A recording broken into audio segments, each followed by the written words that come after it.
Hi everyone, this is Kiki Vlogs, a Filipino reactor based here in Saudi Arabia, and welcome back to my channel. Agad-agad gawa natin ng reaction video. Ang Barda compilation, hindi pa tayo tapos kasi ang dami nating mga absent kahapon eh. Absent tayo kahapon, so kailangan natin to isa-isahin. Kailangan natin tong i-dissect for today's video. So tapos na tayo kay Barbie sa pag-raid sa kanya. Dito na tayo kay Ginoo. Ano ang atake ni Ginoo for today's video? Tinan nga natin. Ay! And here are the things that I am gatekeeping. Ay! Gatekeeper. Tingnan natin to. Tingnan natin to. And here are the things that I am gatekeeping. Ang ibig sabihin sa mga hindi pa hindi familiar sa gatekeep, hindi pong alam mo yung, for example, pumunta ako sa concert. Ang mga pinakamagagandang kuha ko, hindi lang pinakamagaganda, basta ang gusto ko lang ayaw ipakita sa inyo, yun yung ibig sabihin ng gatekeep. For example, may chismis ako or may chika ako, tapos ang ibang detalye lang yung binibigay ko, may gini-gatekeep ako, may tinatago ako. Yun yung ibig sabihin ng gatekeep, okay?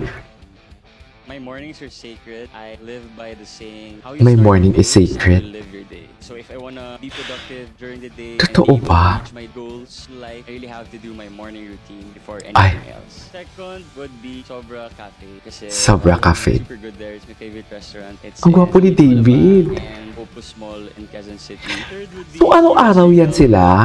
It is my go-to drink. It's my favorite for celebration, parties, drinking Parties! Cute na yung nightcap. And you've been watching Rolling Stone Philippines Gatekeeper.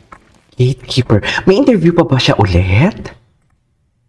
May interview pa. Kung si Barbie nga, wait lang, kung si Barbie nga, di ba? Kung si Barbie nga, inano mo, di ba? Please, baka madulas tayo for today's video. Wait, ano to? Anong chika nito? Things David Licauco Gatekeeps. Catch more. The latest episode of Gatekeeper. Follow Rolling Stone. Meron bang podcast ngayon si David? One book, one child, one goal. This is one thing that I really love about David Licauco. Aside sa concern siya kay Barbie, aside sa concern siya sa inang bayan natin kasi nakibaka siya, di ba? May ano din talaga siya. May mga, alam mo yung sinasabi, may mga parang, I don't know if this is kasi parang nag-a-align yung kanilang foundation, nag-a-align ng kanilang goal, nag-a-align ng kanilang mga visions ni Barbie kasi may foundation sila, di ba? Yung about sa child and everything.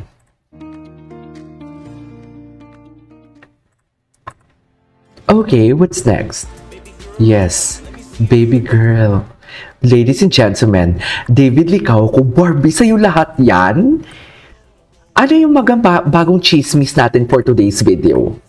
Nawala ako sa wisyo. Charis! Nawala tayo, mami, sa totoo lang. Ano nangyari? Bakit nawala tayo sa wisyo, mami?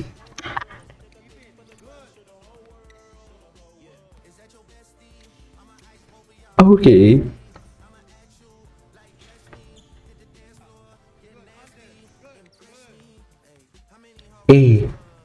Ganun ba talaga dapat, ma'am? Gwapo din ni David, no? Iba din talaga si David. Anyways, what's next? Ay, eto na. Eto na. Ay, sino yung girl? Sino yung girl for today's video? Bakit may mga pahutik-hutik siya for today's video? Anyways, tingnan natin ang TikTok. Tingnan natin ang TikTok kung ano yung mga atake nila sa TikTok compilation. Ang cute naman ito. Charis! Ang cute naman ito for today's video. Unahin muna natin ang Barda. Barda muna tayo kasi ang dami nating hindi nakapag-chismis. Ay, ano to? Ay! Ay! Ay! Bakit hindi na? Ay! Barda yun, di ba? Barda yun? Ay, hindi si Jameson. Ay, bakit hindi na sila sabay? Bakit hindi na sila sabay for today's video? Bakit ganun? Yan yung sinasabi ko eh. Charis! Bakit ganun? Akala ko ba okay sila? Akala ko ba getting to know each other? Ba't nauna pa yung holdingan sa chika nilang getting to know each other? Ayan ha. Yun talaga yung nagpapatunay na fan service lahat. Lahat ng nakita ninyong holding hands, I do declare, kahit paulit-ulit ko na sinasabi dito, that is only fan service. Kasi alam mo bakit? Una, sinabi nila friends lang sila. Tapos, nagkaroon ng holding hands. Niyanig tayo, mga mami.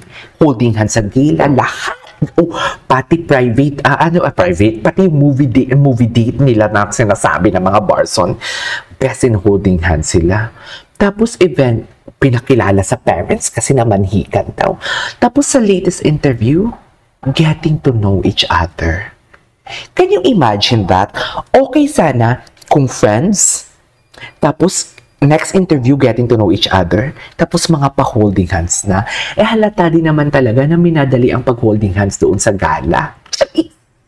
Kung saan talaga may camera. Ngayon, Barson, tatanungin ko kayo, masisisi nyo ba kami na sasabihin naming fan service lang lahat yon? Masisisi nyo ba kami na tatanggalin sa utak namin na inuna ang fan service bago ang getting to know each other? So ngayon masisisi nyo ba kami na hindi kami naniniwala sa getting to know each other? Kasi nauna nga yung fan service eh. Nauna yung holding hands. Bakit ganon? Hindi nyo kami masisisi. Hindi nyo kami masisisi talaga kasi nauna pa talaga ang holding hands for today's video. Yan lang ang masasabi ko. Come to think of it, kung ang isang chikadorang chururut nagkamali na, sa palagay nyo, papaniwalaan nyo pa siya next time? Ako, never ako nagkamali. Kasi alam nyo bakit? Mataas ang noo ko na never akong nagkamali. Kasi never naman ako naging specific. Never naman ako naging specific sa mga kwento about Barbie and David. Oo, nagpaparinig ako. Like, kabahan ka na, David, kasi alam ko na yung wish ko lang nila yun. Alam ko na yon for today's video. Alam ko na yon. Kaya nga, di ba, nagsasabi na ako, kabahan ka na, David. Kung si Sam Concepcion yan, kabahan ka na, David. Di ba, may wish ko lang sila for today's video. Pangalawa, yung about sa bisita-bisita iglesia na yan. Di ba, nang inisplok ko yung kinabukasan, may McDo private event sila na walang nakatunog kundi ako lang for today's video. Pero hindi ko sinabi dito. Nagpahiwatig lang ako. Kasi may source naman talaga ako eh. Yes. Tapos sasabihin niyo sa akin, wala akong source. Pero ang gusto ko lang i-emphasize talaga dito, masisisi niyo ba kami? Na una, friends ang interview. Pangalawa, friends sila, Jameson and Barbie. Pangalawa, may holding hands and everything. Tapos pangatlo, doon pa lang sila magigetting to know each other. Bakit kayo nag-holding hands kung nagigetting to know each other pa lang pa kayo? Kasi, fan service nga ni. Fan service nga ni. Okay, so ituloy natin to sa next chismis natin. Okay, this is KJ Mo Vlogs. See you in my next vlog. Marami pa tayong pag-chismisan.